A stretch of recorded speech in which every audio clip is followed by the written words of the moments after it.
377 जीत के आऊंगा।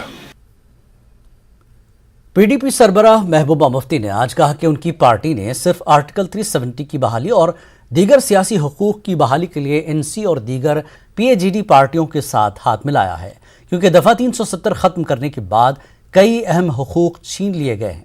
अपना 4 रोज़ा जम्मू दौरा खत्म करने के बाद जम्मू में पीडीपी हेडक्वार्टर पर प्रेस कॉन्फ्रेंस करते हुए उन्होंने ये तबसरा किया। महबूबा ने फिर कहा कि वो गुलाम नबी आज़ाद का बहुत एहतराम करती हैं, लेकिन उन्हें समझना चाहिए कि इस दुनिया में हर चीज़ हासिल की जा सकती है, बशर्ते कि हमारे पास उसे हासिल करने का जज्बा हो। महबूबा मुफ्ती ने एक बार फिर हदबंदी कमीशन के फैसले को मुस्तरद कर दिया और कहा कि कमीशन एक मखसूस पार्टी के सियासी मकासद की हिमायत कर रहा है।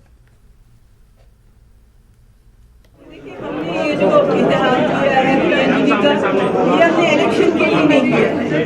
जो हमारा नेशनल काउंसिल मुस्लिम जमातों के साथ अलायंस है, that is for restoration of 378-35A।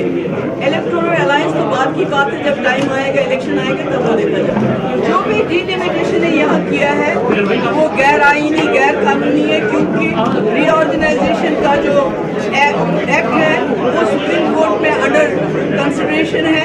तो इन्होंने जो भी किया है वो गैर आईनी किया, और जो किया है वो सिर्फ बीजेपी ने अपने फायदे के लिए।